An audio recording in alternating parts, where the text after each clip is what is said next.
चलो एक बढ़िया सा क्वेश्चन करके देखते हैं, comparative statement of profit and loss.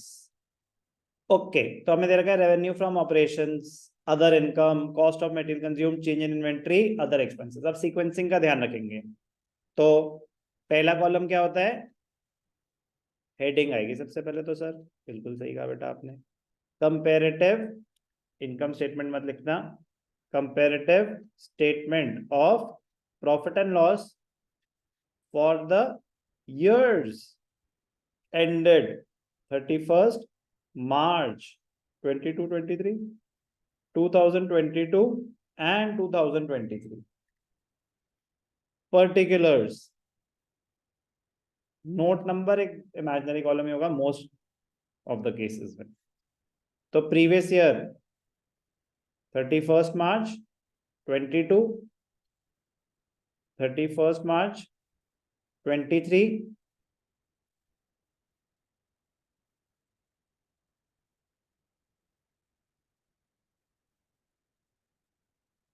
Absolute change ये भी रुपीज में, परसेंटेज चेंज,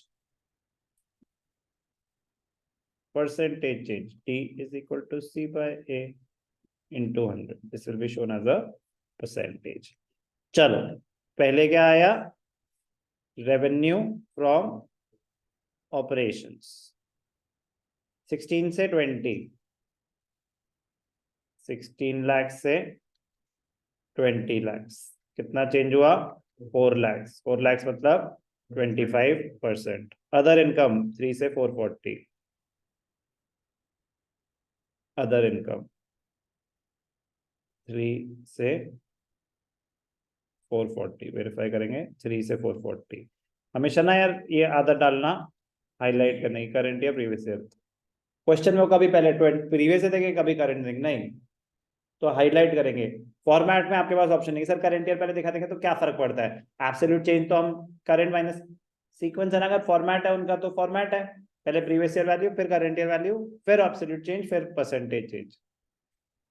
140, तो 140 बाय 300, 46.67। ये परसेंटेज आपको निकालनी पड़ेगी, इसमें ऑप्शन नहीं है सर। परसेंटेज का कॉलम अगर छोड़ दें तो मतलब अगर हम पहले 3 कॉलम भर दें परसेंटेज में तो टाइम वेस्ट हो रहा है। अब भाई साहब उस चीज का जवाब ना है मेरे पास, वो तो टीचर के ऊपर है। हो सकता है वो आपका 1 नंबर काटे 4 में से, हो सकता है वो 0 देते, क्योंकि इनकम्प्लीट हुआ ना, हर हर लाइन इनकम्प्लीट है किसी भी चीज का। तो वो उनके मन पे है, वो उनके मन पे है। मैं कह रहा हूँ क्यों क्यों, मुश्किल से 5-6 आइटम्स होंगे जिनकी परसेंटेज निकालनी है। आपको तो परसेंटेज कैसे जल्दी निकालनी है उस पर दिमाग लगाना चाहिए, रादर देन कि अगर नहीं करेंगे तो कितने मार्क्स कट जाएंगे। पढ़ाई नहीं करोगे तो क्या फर्क पड़ जाएगा जिंदगी में? सिमिलर क्वेश्चन जिसका कोई आंसर है नहीं फिक्स्ड। हो सकता है फर्क पड़े, हो सकता है ना पड़े, ठीक है ना। हो सकता है बिना पढ़े ज्यादा सक्सेसफुल हो पाए कुछ लोग, बट रिस्क है ना उसमें थोड़ा।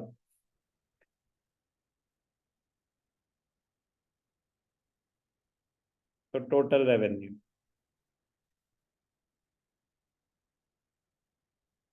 अब इसको आप 1 लिख सकते हैं।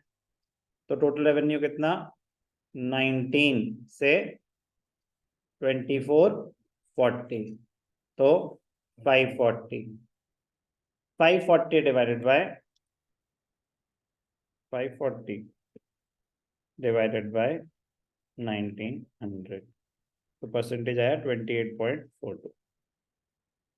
अभी समझ आ गया ना परसेंटेज किसका निकल रहा है? उस रो का, उस रो का परसेंटेज में टोटल ऐड अप नहीं होगा। अब एक्सपेंसेस आ जाएंगे एक एक करके। क्वेश्चन पूरा करूंगा एक, क्योंकि एक ही करूंगा तो वो वाला तो पूरा कर दूं। तो ये दिखा दिया। अब कॉस्ट ऑफ मटेरियल कंज्यूम, तो हम क्या दिखा रहे हैं? एक्सपेंसेस, उसमें कॉस्ट ऑफ मटेरियल कंज्यूम कहां से कहां? 6 से 8, 6, 8 टू 1/3, मतलब 33.33, 2/6, 1/3। Cost of material consume, change in inventory 2 से 4,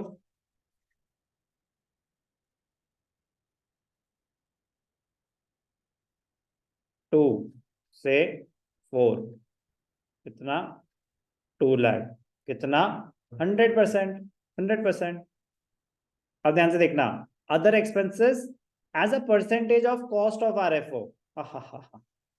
कॉस्ट ऑफ आरएफओ तो आपको पहले कॉस्ट ऑफ आरएफओ निकालना पड़ेगा। एक सेकंड चेंज यहाँ पे क्या दिखाना है हमने मैं बस वो देख लूँ कि जगह मुझे कितनी चाहिए। Other expenses total expenses profit before tax. Tax नहीं है तो है ना क्यों नहीं है सर। अच्छा है ना बना रहा less tax profit after tax. ठीक है जी। अब ध्यान से देखना मजेदार हो गया वर्किंग नोट। मजेदार हो गया वर्किंग नोट। उन्होंने कहा ऐसे कैसे फ्री के नंबर ले जाओगे तो कुछ बच्चे यहाँ उड़ जाएंगे। लेकिन आपको बता रखा है ना। बता तो बहुत कुछ रखा है। बताया तो स्टेटमेंट ऑफ पेमेंट का फॉर्मेट भी था। कॉस्ट ऑफ आरएफओ क्या होता है बेटा बताया था डिस्कशन में मैंने इसको एक कहा था कि अभी बता रहा हूं अभी इसका इतना फायदा नहीं होगा जितना आगे जाके होगा। आगे जाने वाला स्टार्ट हो गया अभी से। कॉस्ट ऑफ आरएफओ और कुछ नहीं आपका क्या होता है cost of goods sold. Statement of PNL का जब फॉर्मेट किया था तब आपको statement of PNL new statement of PNL old. तो cost of RFO cost of goods sold क्या होता था opening stock plus net purchases plus direct expenses minus closing stocks. अब यहाँ पे क्या हो गया ये cost of material consume plus purchases plus change in inventory plus any other direct expense. तो हमें जो गिवन है हम तो उतने से चलेंगे cost of material consume given है जी हाँ। दोनों की निकालनी पड़ेगी। दोनों की निकालनी पड़ेगी। तो पहले 22 की बात करते हैं 6 + 2। तो यहाँ पे ध्यान से देखना cost of material consume 22 23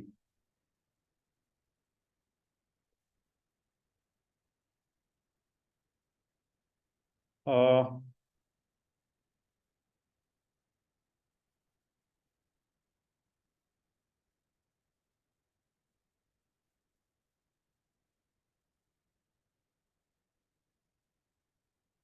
22 23 cost of material consume 6 क्या था 6 और 8 6 लाख 8 लाख। परचेजेस नहीं गिवन तो नहीं है गिवन है नहीं गिवन। चेंज इन इन्वेंट जो गिवन है उतना ही तो लूंगा मैं 2 और 4 2 4 नहीं है कोई और एक्सपेंस। तो कॉस्ट ऑफ आरएफओ क्या हुआ इस साल का 8 लाख और इस साल का 8 4 12 लाख। क्या है ये कॉस्ट ऑफ आरएफओ। ये तो यूज हो रहा है किस लिए अदर एक्सपेंसेस था percentage of cost of RFO percentage 10% of cost of RFO. तो 2022 का कॉस्ट ऑफ आरएफओ क्या था 8 लाख। तो सोचो क्या खेल खेल थे वो आपके साथ। समझ आई बात। बहुत आसान है। लेकिन अगर आपको कॉस्ट ऑफ आरएफओ का फॉर्मूला बताओ तो अदरवाइज तो ये क्या पूछते हैं इन्होंने काम घुमा दिया हमारा। तो यही तो मजा है। अदर एक्सपेंसेस 10% इस साल था और दूसरे साल 15% चेंज हो गया ना परसेंटेज। तो ये ध्यान देना है। हम आंख बंद करके दोनों का 10% भी निकाल के गलती कर सकते हैं। 15% तो 15% मतलब 12 6 180 120 180 ठीक है 180। कोई डाउट 80 180। अब इसको क्लोज कर देंगे 80 180। तो एब्सोल्यूट चेंज 1 लाख मतलब 125%। 125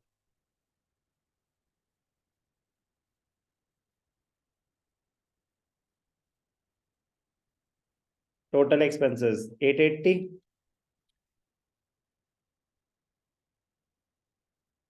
8 4 12 1380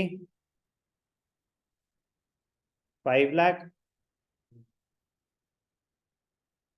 5 by 880 56.82।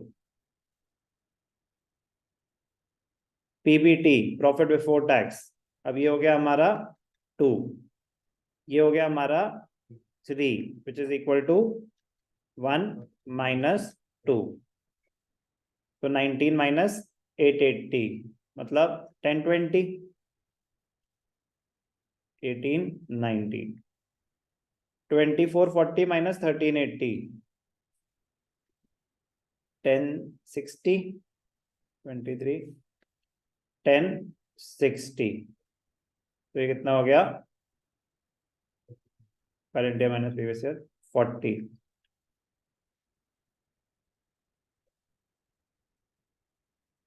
$39.22। टैक्स टैक्स रेट क्या है 30%, तो 30% पीबीटी का 33 मतलब 102 into 3 is 306, 106 into 3 is 363 the 18 318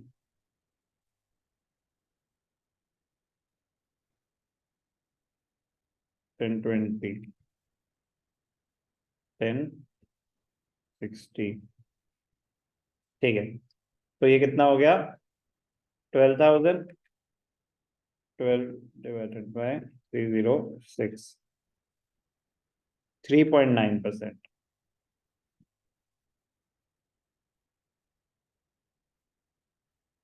profit after tax 1020 मतलब 7 14 7 42 50 60 1060 28 divided by 714 3.9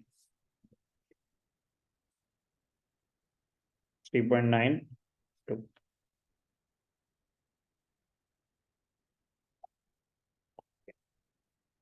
फिर यहाँ गलती करी है, 40,000 डिवाइड बाय 39 नहीं 3.9 ही रहेगा, ये 39 हो नहीं सकता ना, 39 तो फिर 4 लाख के कुछ होता है, 40,000 डिवाइडेड बाय, हाँ ये भी 3.92, ठीक है 40,000 डिवाइडेड बाय 1020 गलत कर दिया था। अब वेरीफाई कर लेते हैं इसमें बस एक बारी, RFO RFO 25%, other income 46.67, cost of material consume 33%। ये करना है, टोटल का निकालना है, ऑप्शन नहीं है आपके पास, ध्यान रखना है टोटल का निकालना है। Change in inventory 100%, other expenses 125%, मतलब वेरीफाई हो गया कि वो सारी वैल्यूज भी हमारी सही हैं, बाकी सब सही है 3.92 3.92, ठीक है सर ये इतना आसान तो नहीं था, आसान है बेटा, आसान मतलब level of difficulty something new, you are doing something new, और उसमें मैंने आपको जानबूझ के थोड़ा सा हाई लेवल क्वेश्चन दे दिया, लेकिन हाई लेवल क्वेश्चन भी आसान होता है इसका कुछ, अब वो तो सर अब मतलब कैलकुलेशन तो है ही, और कैलकुलेशन तो प्लस माइनस मल्टीप्लीकेशन डिवीजन, और तो कुछ नहीं है। अब 12th में आके वो भी ना मिले आपको, दिमाग पे थोड़ा जोर तो पड़े, ये इस चैप्टर का डिफिकल्ट क्वेश्चन है, ठीक है ना। नॉर्मली कैसा आएगा, ऐसा आएगा, आरएफओ भी गिवन है, अदर इनकम भी गिवन है, कॉस्ट ऑफ मटेरियल कंज्यूम भी गिवन है, अदर एक्सपेंसेस भी गिवन है। बट मैं कह रहा हूं मजेदार क्या होगा, ये होगा मजेदार तो कि आपको थोड़ा तो दिमाग पे जोर डले, आपको आरएफओ गिवन है, अदर इनकम 60% ऑफ आरएफओ, तो क्या हो गया, कैलकुलेट कर लो, दिया हुआ RFO, employ benefit expenses this percent of total revenue, तो रीड केयरफुली, एक है परसेंटेज ऑफ आरएफओ, एक है परसेंटेज ऑफ टोटल, तो पहले आपको आरएफओ में अदर इनकम ऐड करना पड़ेगा, टोटल रेवेन्यू निकलेगा, फिर उसका परसेंटेज निकलेगा। एंटरटेनमेंट है ये, ठीक है ना। बट आपको ध्यान क्या रखना है, रॉकेट की स्पीड पे करना पड़ेगा बेटा, परफेक्ट प्रेजेंटेशन के साथ, तो फायदा है, अदरवाइज ये टाइम कंज्यूमिंग क्वेश्चन हो जाता है। ये टाइम कंज्यूमिंग क्वेश्चन हो जाता है अगर हम इसको स्लो मोशन में करें। मजा आ रहा होता है क्योंकि बहुत आसान है, उसमें गलती होने के चांसेस बहुत कम होते हैं, गलती होने के चांसेस बहुत कम होते हैं। बट जब हम जल्दी में करने की कोशिश करेंगे तब गलती होने के चांसेस बढ़ जाते हैं। अगर हमें आदत ना हो जल्दी में करने की, तो जल्दी में करने की आदत डालने का टाइम आ गया है। अब आपको हाथ को तेज चलाना है।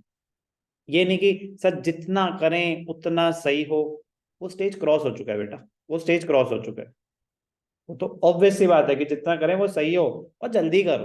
कहीं ऐसा हो कि आप अटेम्प्ट ही 60 मार्क्स का कर पाए इवेंचुअली भी, स्पीड नहीं बढ़ी तो प्रॉब्लम में आओगे।